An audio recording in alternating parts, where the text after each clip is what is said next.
For many people, an invitation to serve on a nonprofit board of directors is a high honor.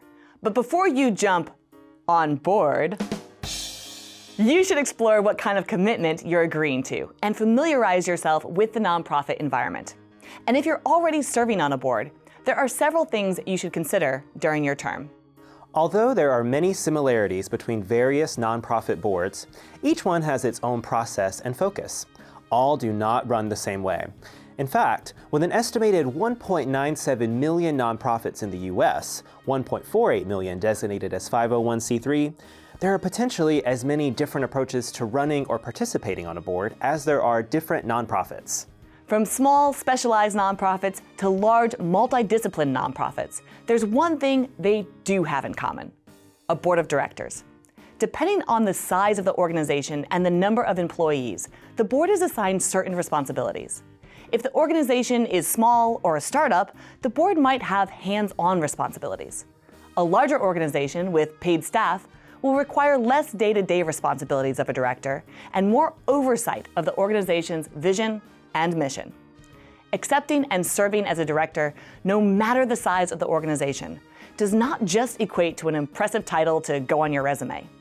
All board members must accept the duties and responsibilities of serving the organization, ensuring its compliance with 501c3 requirements and fulfillment of the nonprofit's vision and mission. This course provides insight into those responsibilities and how to ensure your board of directors meets and understands them. In this course, we will define the purpose of a board of directors, identify the fiduciary duties of a board of directors, describe the responsibilities of the board, explain the roles of board officers, identify methods for selecting directors and officers, provide options for evaluating the integrity of the board's approach to governing and interpreting its bylaws, identify legal responsibilities and discuss approaches to assist the board and the nonprofit from overstepping their responsibilities, and define stakeholders and how to keep them engaged. Let's start with the fundamentals of nonprofit governance and the definition of a nonprofit organization. According to the Council of Nonprofits, the term nonprofit can mean different things to different people.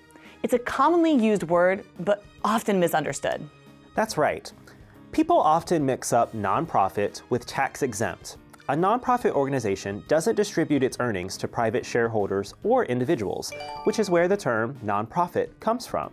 However, not all nonprofits are tax-exempt, and there are different sections of the tax code that address various types of exempt organizations and the criteria for being tax-exempt. Exactly. There are several key sections in the U.S. tax code that classify nonprofit organizations. Section 501c3 covers public charities, private foundations, and religious organizations, which include churches, mosques, synagogues, and other houses of worship. Section 501c4 refers to social welfare organizations, homeowners associations, and volunteer fire companies. Section 501c5 includes labor unions. Section 501c6 covers chambers of commerce. And Section 501k is for child care organizations.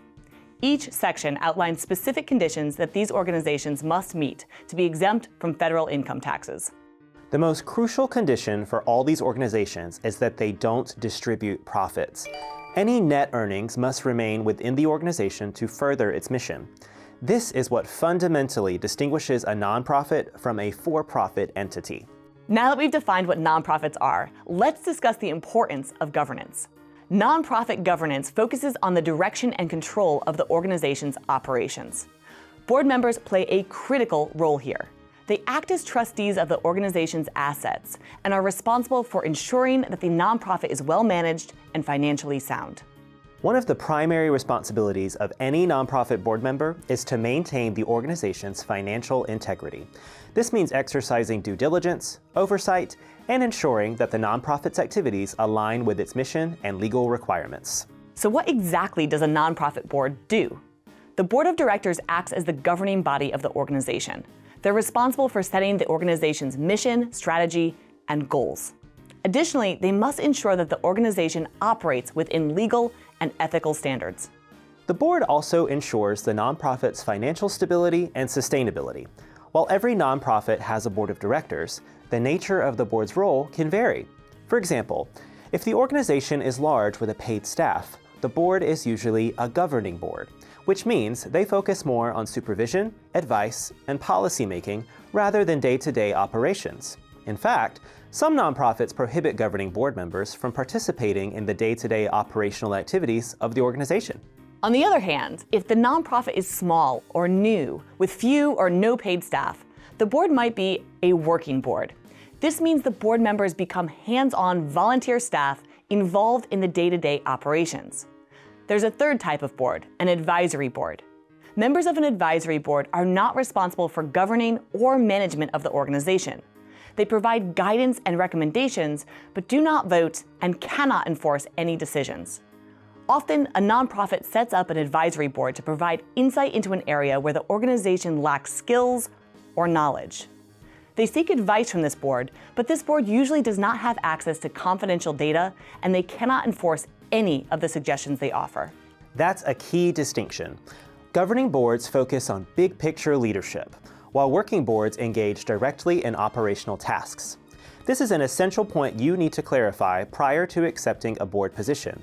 If you aren't interested in performing hands-on duties or do not have the time for day-to-day operations, then you'll probably not be a good fit for a working board. Likewise, if you enjoy getting involved in helping with the daily operations, you might become frustrated on a governing board.